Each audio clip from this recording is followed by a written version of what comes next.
अस्सलाम वालेकुम। मैं हूं Iqbal Khan Yusufzai and you are watching never mind. I hope you all are doing well. आप सब लोग खैरियत से होंगे।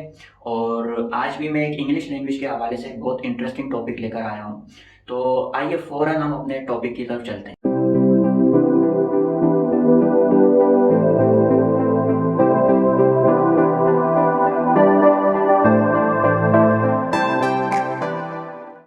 जी हाँ, ये है हमारा topic, pair nouns. Pair nouns क्या होते हैं? जैसे आपको पता है कि नॉर्मली जो नाउन्स होते हैं, car, cat, ball, house, doll, dog, ये तो हैं रेगुलर या एक नॉर्मल से नाउन्स। लेकिन कुछ नाउन्स होते हैं जिनको हम कहते हैं पेयर नाउन्स। ये पेयर नाउन्स क्या होते हैं? पहले आइए हम ये देख लेते हैं कि पेयर नाउन्स क्या होते हैं। फॉर एग्जाम्पल, जैसे गिलासेस, सीजर्स, बिनोक्यूलर्स, फैंस, शॉर्ट्स, ये जो है। और इसके आगे और भी नाउन्स, पेयर नाउन्स हो सकते हैं, सिर्फ यही नहीं है। लेकिन हमने एक एग्जाम्पल के तौर पे ये कुछ नाउन चूज किए हैं। तो ये इनमें आप देखेंगे एक चीज कॉमन होती है कि दो पार्ट्स होते हैं एक जैसे। जब ये मिलके एक चीज बनती है तो फिर ये कहलाता है पेयर नाउन। आपने देखा गिलासेस में दो गिलासेस होते हैं। इसी तरह सीजर्स में दो ब्लेड्स होते हैं, जब वो मिलके एक इंस्ट्रूमेंट बनता है तो उसको सीजर्स कहते हैं। सीजर नहीं कहते, हमारे यहाँ गलती लोग करते हैं कि उसको सीजर कहते हैं, सीजर्स कहते हैं। हमारे यहाँ सिर्फ एक कॉमन नाउन है, गिलासेस, जो हमारे इस रीजन में, मैं मतलब इंडिया और पाकिस्तान की बात कर रहा हूँ, कि इस रीजन में सिर्फ गिलासेस जो है उसको सही प्रोनाउंस किया जाता है। उसके अलावा जितने भी पेयर नाउन्स हैं उनको अक्सर, मैं ये नहीं कह रहा कि हर 100% लोग उसको गलत यूज़ करते हैं, कुछ लोग हैं जो सही यूज़ करते हैं, लेकिन अक्सर लोग बाकी पेयर नाउन्स को हमेशा गलत ही प्रोनाउंस करते हैं। तो या जब दो चीज़ें मिलके, दो पार्ट्स मिलके वो एक चीज़ बनती है तो उसको पेयर नाउन्स कहते हैं। जैसे कि गिलासेस हैं, सीजर्स है, बिनोक्यूलर्स मतलब दूरबीन, और पेंस और शॉर्ट्स। तो ये जो है मतलब जो नेटिव स्पीकर्स हैं, ये उनकी एक फिलोसफी है कि जब वो दो पार्ट्स मिलके कोई चीज़ बनती है तो पेयर होता है, इसीलिए वो उसको पेयर नाउन कहते हैं और उसको प्लूरल की तरह प्रोनाउंस करते हैं। इसी तरह जो है पेंट्स है, उसके अंदर अब आप बोलेंगे पेंट्स जो है वो तो एक ही है, उसमें तो दो पार्ट्स नहीं है। लेकिन वो लोग जो है, जो ग्रामेरियन है इंग्लिश के, वो उसको कहते हैं कि ये जो दो बॉटम है ये दो हैं, तो इनको अलग अलग काउंट करते हैं। तो ये बोलते हैं दो बॉटम मिलके पेयर बनता है तो पेंट्स बनती है। तो ये उनकी फिलोसफी है। और हमें देखें, हम इंग्लिश बोलते हैं तो हम अगर इंग्लिश बोलते हैं तो हमें उसको फॉलो करना पड़ेगा, क्योंकि ये लैंग्वेज हमारी नहीं है। अगर हम सही इंग्लिश बोलना चाहते हैं तो हमें उनके रूल्स को, जो नेटिव हैं उनके रूल्स को हमें फॉलो करना पड़ेगा, अगर आप अच्छे इंग्लिश स्पीकर बनना चाहते हैं। तो ये तो थे पेयर नाउन्स, कुछ पेयर नाउन्स जो हमने यहाँ पे मेंशन किए थे। अब हम इसको सेंटेंस में यूज करने का तरीका भी थोड़ा सा डिफिकल्ट है, थोड़ा सा कॉम्प्लिकेटेड है, हम यूं कह सकते हैं। तो आइए अब हम देखते हैं कि इसको सेंटेंसेस में किस तरह से यूज किया जाता है। अगर मैं कहता हूं कि दिस इज माई पेंट, तो ये जुमला बिल्कुल गलत हो जाता है। अगर मैं ये भी कहता हूं कि दिस इज माई पेंट्स, तो भी गलत हो जाता है, क्योंकि पेयर नाउन है तो ये इसके अंदर वर्ब भी जो है प्लूरल लेता है। फॉर एग्जाम्पल, दिस की जगह आ जाएगा दीज, और इसकी जगह आएगा आर। दिस इज नहीं, these are my paints, these are my shorts, these are my glasses. और हम इसके अंदर आ और एन भी यूज नहीं कर सकते। जैसे मैं बोलता हूं this is a pant, this is a scissor, तो ये भी गलत है, क्योंकि ये पेयर है, ये प्लुरल है। और आ या एन हम एक सिंगुलर चीज के लिए इस्तेमाल करते हैं। अगर आप इसको करेक्ट वे में यूज करना चाहते हैं तो उसका सही तरीका यही है कि these are my paints, these are my glasses, these are seizures.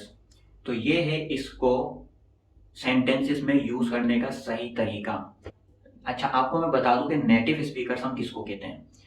जो इलाकाई जुबान बोलने वाले होते हैं, हम नेटिव उर्दू स्पीकर्स हैं।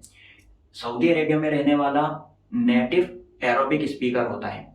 इसी तरह जब हम इंग्लिश की बात करते हैं और हम कहते हैं नेटिव स्पीकर, तो हमारा जो इशारा होता है वो अमेरिकन और बरतानिया ब्रिटिश की तरफ होता है। तो क्योंकि हम इन्हीं की इंग्लिश को फॉलो करते हैं, पूरी दुनिया में जो लर्नर्स हैं वो अमेरिकन और ब्रिटिश को फॉलो करते हैं। अच्छा, अब यहाँ पे मैं थोड़ा सा अपने टॉपिक में ट्विस्ट लाता हूँ। ये जो मैंने पेयर नाउन्स जो मैंने मेंशन किए हैं, इसके अंदर एक नाउन ऐसा है जिसमें अगर आप एस नहीं लगाएं तो वो बिल्कुल ही डिफरेंट मीनिंग देता है, और वो है पैंट्स। अगर आप पैंट्स नहीं कहते, आप पैंट्स की जगह पैंट कहते हैं, PANT, पैंट, इसके अंदर एस लगता है, PANTS, तो ये बन जाता है पैंट्स। पैंट्स का मतलब पतलून। लेकिन अगर आप इसके अंदर एस नहीं लगाते तो ये बिल्कुल इसके मीनिंग्स डिफरेंट हो जाते हैं। और वो क्या होते हैं वो मैं आपको बताता हूँ। उसके मीनिंग ये हो जाते हैं, अगर आप बोलते हैं पेंट, तो पेंट, PANT, पेंट, इसके अंदर आप एस नहीं लगाते तो इसका मतलब हो जाता है हाँपना, या आपका सांस फूलना हम जिसको कहते हैं, या गहरी गहरी सांस लेना। जब हम एक्सरसाइज वगैरह करते हैं या दौड़ लगाते हैं तो हमारा जो है, हम हाँपते हैं, हम गहरी गहरी सांसें लेते हैं, तो उस कंडीशन को कहते हैं पैंट, हाँपना। और ये एक वर्ब है कि मैं कहता हूँ कि यार वो जो है आप क्यों हाँप रहे हो, वाई आर यू पेंटिंग। अगर मैं जैसे कहता हूँ कि यार आप क्यों हाँप रहे हो, आपकी सांस क्यों फूल रही है, तो मैं उसको बोलूंगा वाई आर यू पेंटिंग। तो इसका आपने देखा कि अगर हम उसमें एस नहीं लगाते तो उसका मीनिंग कहाँ से कहाँ चला गया। और आपने देखा है कि हमारे इस रीजन में, बिलखुसूस इंडिया और पाकिस्तान में, हम लोग पेंट ही कहते हैं। अच्छा, हमारे इस रीजन में ये इसलिए चल जाता है क्योंकि हम जिसके सामने कह रहे होते हैं उसने भी इसी तरह पढ़ा है, उसको भी पता है कि पेंट, वो भी इसके पेंट के मतलब पतलून ही लेता है, तो इसीलिए हमारे इस रीजन में, इंडिया पाकिस्तान में चल जाता है। आप बिलीव कीजिए, अगर आप यही चीज़ जाके अमेरिका में या बरतानिया में जाके आप इस तरह बोलें तो उन लोगों को समझ में नहीं आता। आप किसी शॉप पे जाके आप क्या कहते हैं कि मुझे पैंट चाहिए, मुझे पैंट चाहिए, आपने उसमें एस नहीं लगाया, तो वो बोलेगा sorry, pardon me, what are you saying, what do you need. तो उसको समझ में नहीं आएगा, बिल्कुल समझ में नहीं आएगा। मैं तो खैर I have never been there, मैं कभी वहाँ नहीं गया, लेकिन मेरे जो टीचर हैं, इंग्लिश के टीचर, उन्होंने बताया कि वो कुछ कंट्रीज जो हैं विजिट करके आ चुके हैं।